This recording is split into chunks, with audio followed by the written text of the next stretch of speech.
ये हमको भागवत कथा प्रतिदिन सुनाता है, तो हमारे ठाकुर जी का कि एक छोटा सा बच्चा का रूप धारण करके, खूब सुंदर पीताम्बरी पहन करके, सर पे पगड़ी बांध करके, और एक टोकरी में हीरा, एक से एक मणि, जो कि दुर्लभ मणि है,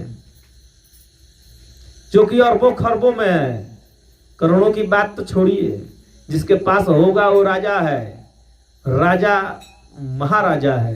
वैसे वैसे वैदुर्य मणि, वैसे वैसे पत्थर, वैसे वैसे हीरा, ये सब जो है उस टोकरी में भगवान ले करके आए। उसको कपड़ा से ढक करके और जा करके उनके पत्नी को बोले कि यह जो है आपका पति हमारे यहाँ काम करता था, उसका मेहनत का ये मजदूरी है, हमारे पास वह मजदूरी बचपन से कर रहा है, आय अभी तक हम उसका मजदूरी नहीं दिए थे, आज जो है हम इसको इसका मजदूरी दे रहे हैं। पत्नी बोली कि भाई हमारा पति तो नकारा है, काम चोर है, देह चोर है, ये तो कहीं जाता नहीं है। हो सकता है कि मैं जब काम करने के लिए जाती हूं तो उसके बीच में ही जा करके कहीं नौकरी करता होगा, बचपने से करता होगा। परंतु वो बालक जब अंदर घर में घुसने लगा तब बोली गए पंडित, अरे घरवा में अंदर काहे जा रहे हैं, ये सब क्या है? बोले कि भाई मजदूरी का ये सामान है, आपके घर में रखने के लिए लाए हैं।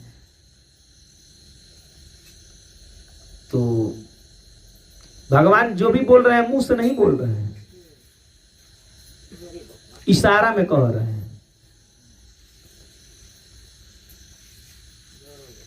वो बोली कि भाई आप बोल नहीं सकते हैं, तो भगवान मुड़ी हिला दी कि हम बोलते नहीं है। गूंगा है? तो हाँ। पढ़ना लिखना जानते हैं ना? तो बोले कि हाँ।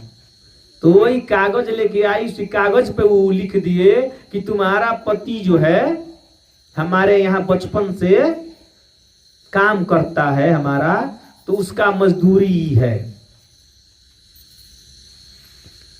उसका मजदूरी हम दे रहे हैं। वो जब पत्नी पढ़ी तो लिख करके भगवान वहां से चले गए, सब धन दे करके प्रभु अंतर्ध्यान हो गए वहां से। और जब देखी कि भाई इसमें तो हीरा रत्न मणि सब रखा हुआ है, हम तो भाई राजा हो गए, तो अपने दोनों लड़का को बोली कि जाओ पापा कहाँ है, थोड़ा देख के आओ, उनको लेकर आओ भाई। ये तो हम सोचते थे कि नकारा काम चोर है, ये तो आज राजा बना दिए, इनका भाई काम करते हैं। वह जो है अपने बच्चों को भेज दी, तो गंगा के किनार पर वह बैठ करके पंडित जी रो रहे थे, पुस्तक को सर पे रखे हैं, रो रहे हैं। बच्चा लोग गया, बोला कि चलो पापा मम्मी बुलाओ तरी।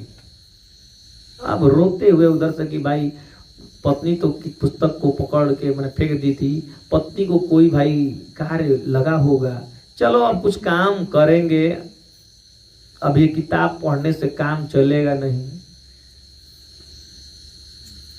आए तो देखे तो भाई दरवाजा पे एकदम खूब अच्छा अच्छा रंगोली बनाया गया है, घर को फूलों से सजाया गया है।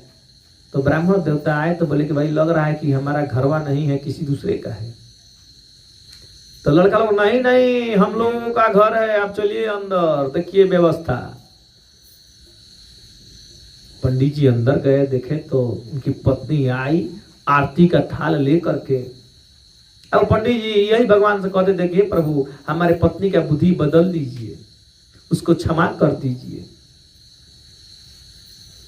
अब पत्नी जो है आरती के थाल को सजा करके लाई और ला करके अपने पति को आरती दिखाने लगी। बोले कि भाई ये आरती क्यों दिखा रही हो?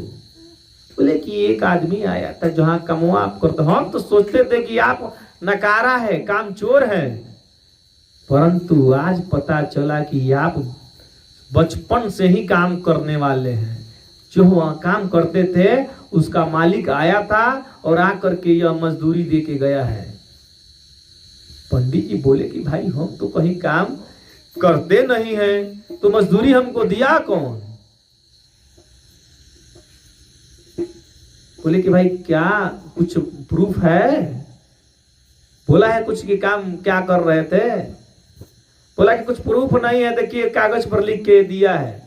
वो बोल रहे थे तो मूड़ी हिला रहा था, गूंगा था। जो आपका मालिक गूंगा है, मालिक आपका गूंगा है, बोल ही नहीं रहा था, लिख के दिया था कि हाँ हमारे यहाँ यह काम कर रहा है, उसका हम मजदूरी, बचपन से काम करता है हमारे यहाँ, उसका मजदूरी देने आए हैं।